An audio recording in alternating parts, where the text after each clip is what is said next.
This is State Representative Jeffrey Elmore with the weekly session update for March 4th, 2021.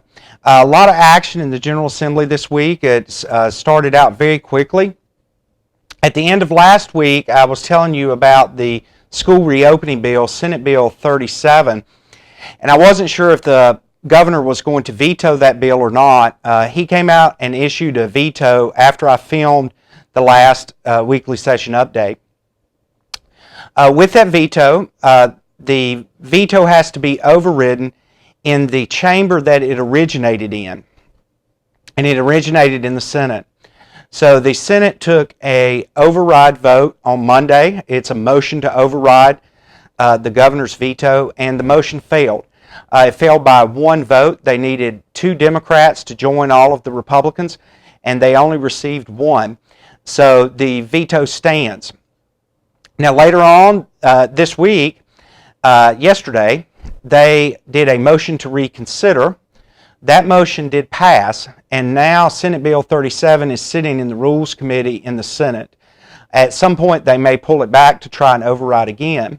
But on the issue of school reopening, since then, the State Board of Education today passed a resolution that basically stated that schools should be in an in-person format, Plan A or B, and that no schools at this point should be on Plan C.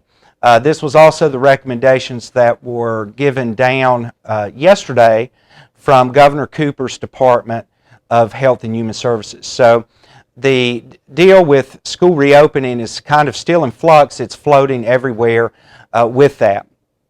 Now, what we've been doing this week in the House is we moved the next COVID package. This is dealing with the federal funds that were sent down to us at the end of December. This bill was basically the money bill that dealt with the COVID relief funds. And just to kind of give you what all this touches, and then I'll give you a few specifics. It allocated funding for testing, vaccine distribution, more money for our K-12 schools with some structures of specific programs that will be implemented statewide. It also made sure that our residential schools, the schools of for the deaf and blind, received COVID monies to help with their COVID reaction. So the education portion dealt with more specific programming than the last bill that just basically sent the money down to the locals where they could decide it on a local basis. Also, it included a backup fund for our summer learning initiative, where we're trying to make up with the learning loss that I told you about last week. That bill is sitting in the Senate right now. This is the money that will help back that up. It included roadside cleanup, which I know has been a major issue in the district because the roads seem like there's more and more trash because they have not been picking it up because of Corona. It includes funding to help that process crank up very quickly. Some additional broadband money, child care money, substance abuse monies, small business monies. We had an agricultural component to it. I posted a video on my Facebook page dealing with the success of the meat processing grant program that we developed under COVID. This will send additional monies to that program so it can impact even more meat processors, which helps the farmers be able to get their animals processed. So very important for our district there. There's some money dealing with fisheries, transportation projects to make sure they can get on track, and dealing with aid to disabled and funds for food banks and deliveries. There was also rental assistance funds in this to help with the HOPE program. This should help not only our tenants that are behind on payments in the district, but also the landlords with the tenants applying for this to get the check to the tenants, because, the landlords. That is how this program works. They apply and the check would go to the landlord themselves. So more monies are involved in that. Also dealing with COVID, I was happy to be a co-sponsor of House Bill 128. It increases access to school sporting events.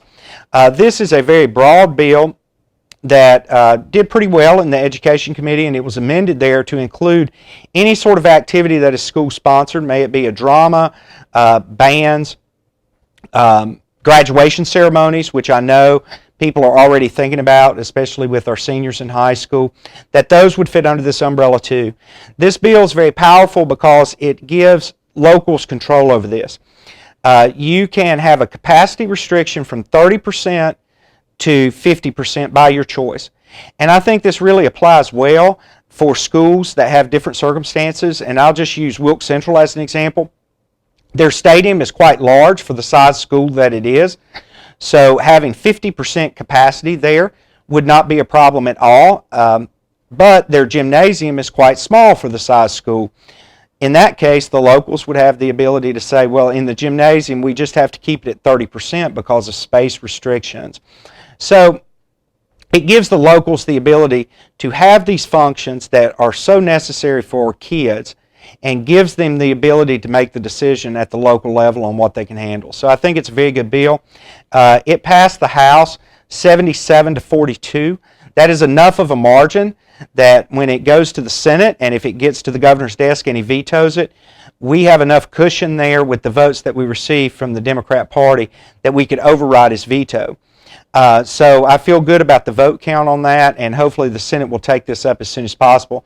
They had their own bill that was not quite as broad, so we may see these two bills combined into one, so we can get these activities at our schools open, and you parents can see your kids in these very important events in their life.